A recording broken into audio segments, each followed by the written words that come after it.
এক প্রবাসী তার বউরে প্রতি মাসে হাত খরচের জন্য 500 করে টাকা দেয়। তার পরিচয়টা এখানে প্রকাশ করতে চাই না, এই জন্য এই ভিডিওটা সেও দেখতে পারে, এর জন্য তার পরিচয়টা গোপন রাখলাম। সে 500 টাকা দিয়া তার বউরে বলে যে এখান থেকে তুমি খরচ করবা আর ভবিষ্যতের জন্য আবার সঞ্চয়ও কিন্তু করবা। বর্তমান সময়ে 500 টাকা একটা মেয়ের জন্য কি হয়? একটা মেয়ের ব্যক্তিগত যে পার্সোনাল যে সামান আছে এটা কিনলেও তো 2 থেকে 3 হাজার টাকা লাগে। ওইখানে 500 টাকা দেয়া ওই মেয়েটা কি করবে? এরকম শেষরা প্রবাসীর ঘরের বউ যে মেয়েরা হয়েছে তাদের ভিতরটা জল্লা ফুইরা সারকার হয়ে গেছে গা।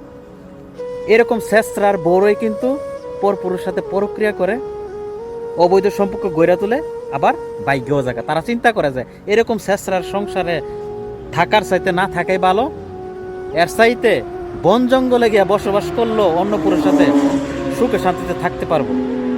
এমনও প্রবাসী আছে বউরে 1000-2000 টাকা দিয়া 1000 বার মনে এটার হিসাব হইসা যে এই টাকাটা কি করছো, এই টাকাটা কি করছো। আরে মিয়া, এটা তো হাত খরচের জন্য দিচ্ছেন। 1000 আর 2000 টাকা বর্তমান যুগে কি?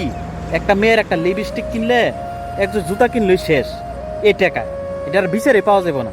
আর ওই জায়গার মধ্যে কিছু শেষরা প্রবাসী আছে বউরে 500 আর 1000 টাকা দিয়া এসব ধরনের কথা বলে। যারা আমার ভিডিওটা দেখবেন সবার প্রতি একটা অনুরোধ থাকবো, এরকম শেষরামি করেন না।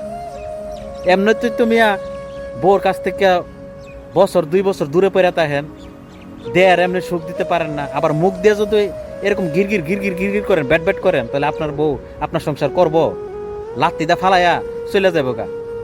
এইসব প্রবাসীর বউরা কিন্তু লাত্তি দেয়া সংসার ফেলা চলে যায়। দেখেন আপনাদের না আছে কিনা জানি না, আমাদের এখানে বহুত আছে এক একজনের 2-3টা কইরা বিয়া করছে, বউ তাহে না। কি লিগে তাহে না?